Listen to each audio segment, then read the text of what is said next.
Do this once, and he will choose you, even if he has 1,000 reasons not to. These words carry a hidden truth about the unconscious, about desire, and about the strange way a man's choices are shaped not by logic, but by something far deeper. A man may sit with reasons stacked like walls. He may think of obligations, of appearances, of what is expected of him. Yet when his unconscious is awakened, all those reasons start to fade, because desire is not ruled by reason. It's ruled by resonance, by the way a woman's presence speaks directly to the hidden parts of his psyche. Carl Jung wrote that what we call choice is often an illusion. We believe we are deciding freely, when in fact we are being pulled by images, archetypes, and emotions that live in the unconscious. This is why a man may resist with his mind, but surrender with his heart. He tells himself no, but everything in his body says yes. He creates distance, yet he cannot forget. And the paradox is that it takes only one moment, one act, one subtle movement from a woman who embodies her own energy to shift the entire direction of his desire. When you understand this, you stop fighting for attention. You stop begging for space in his crowded world. Instead, you embody the one truth that breaks through all reasons. You show him what it feels like to be alive. That is what the unconscious craves more than anything. Not safety, not logic, not obligation. Aliveness, the spark that tells him he is not just surviving, but living. And once he tastes that, every other reason becomes a shadow compared to the light you awaken in him. But what is this one thing, this once, that makes the difference? It is not a trick or manipulation.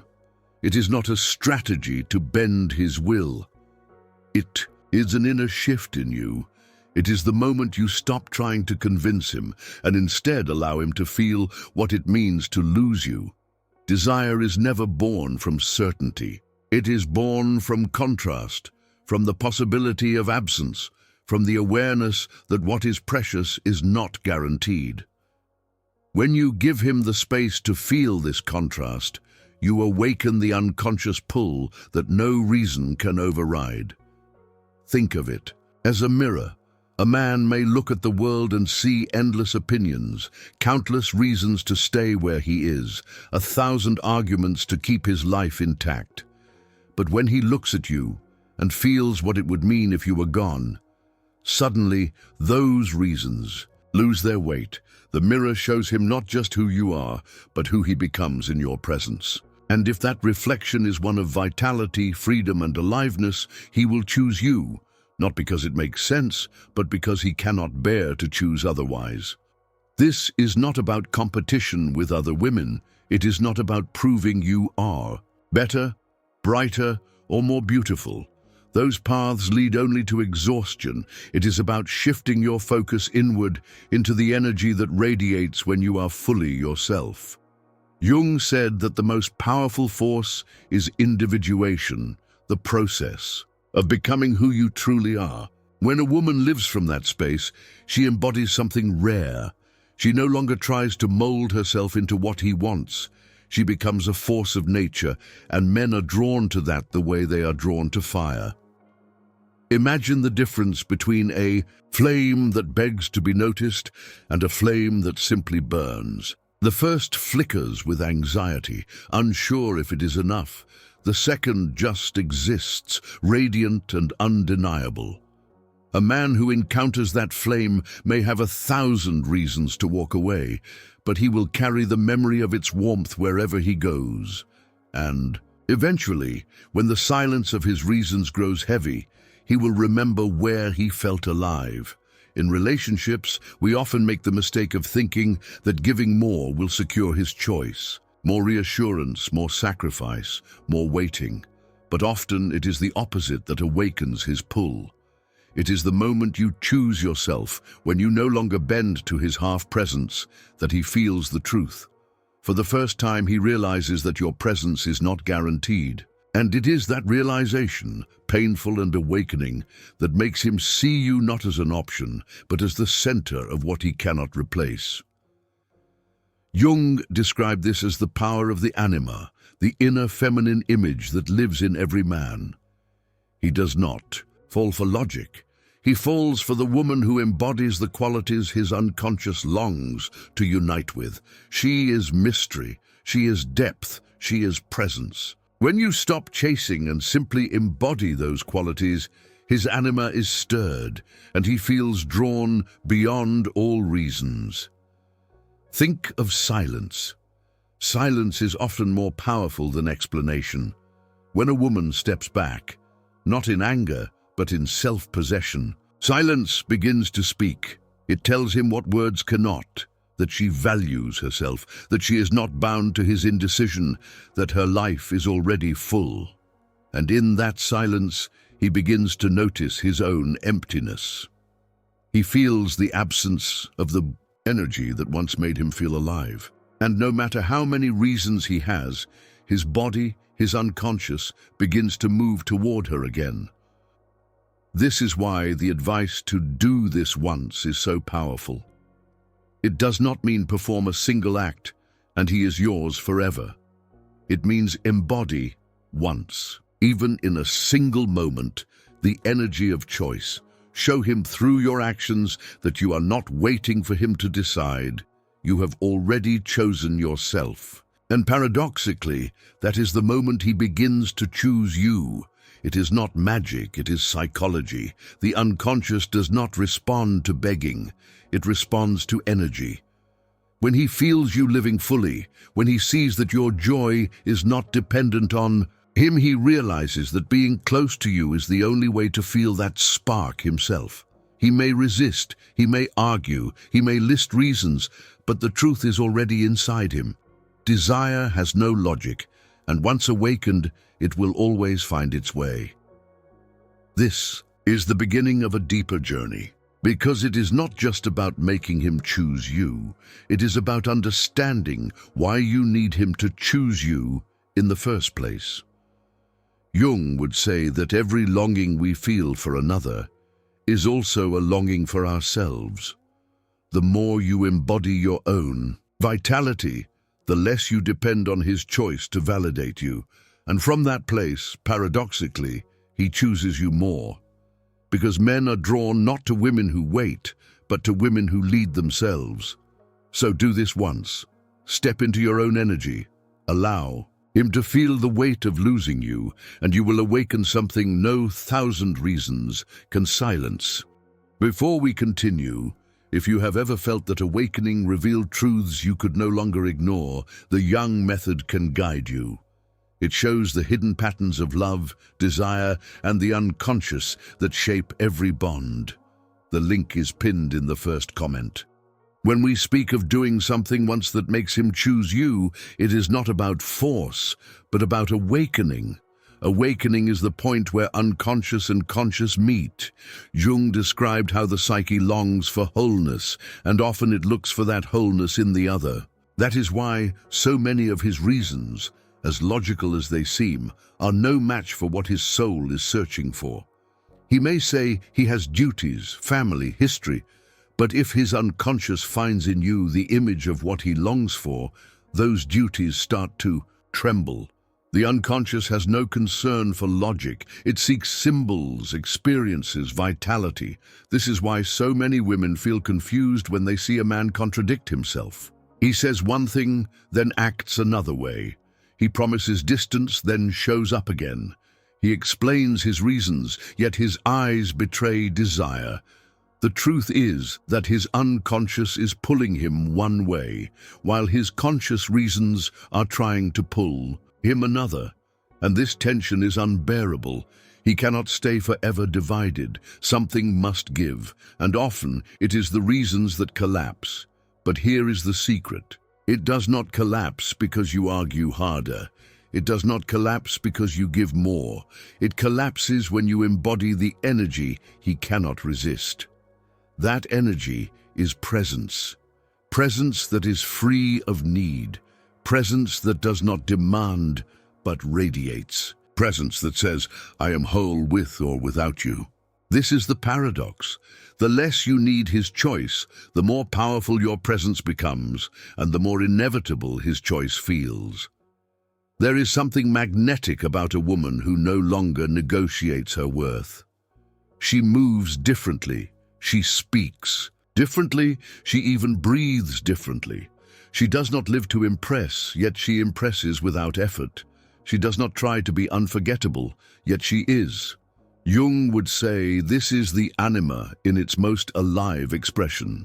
It is not an image created to please. It is a mirror that shows a man what his own soul longs for, and once he sees it, he cannot unsee it. Think of how many men live in quiet suffocation. They fulfill roles, they carry responsibilities, they bury themselves under logic and expectations. But then, one presence reminds them of what it feels like to breathe again. That presence is rare. That presence is you when you embody your wholeness. He may resist because it threatens his carefully built reasons, but deep down he knows he is already choosing. The choice has been made not by reason, but by desire. Doing this once is often enough, because once he experiences that shift, he cannot return to seeing you the same way. He may try to ignore it, but the memory lives in him. The unconscious never forgets. The moment he felt alive with you becomes a reference point. Every time he returns to his reasons, he compares them with that memory. And the reasons always fall short. This is why silence, distance, and presence are not punishments. They are revelations. They reveal to him what is real and what is empty. They reveal the difference between being alive and just existing. And no man can live forever in emptiness once he has tasted life. He may delay, but he cannot erase it. In the journey of relationships, women often exhaust themselves, giving too much too soon. They confuse effort with magnetism, but magnetism has nothing to do with effort. It comes from alignment. When you are aligned with your own essence, you radiate an energy that no other can replace. This is what makes him choose you against 1,000 reasons, because no reason can compete with essence. Jung taught that the unconscious is like a river flowing beneath our lives. We build structures, routines, and reasons on the surface, but the river shapes everything from below. When a man meets a woman who embodies that river, he feels pulled without knowing why. It is not her words, not her appearance, not her logic. It is the resonance of her being, and resonance always wins. You may wonder, why me, why now, why this effect? The answer is that the unconscious does not choose at random. It chooses when it finds a reflection.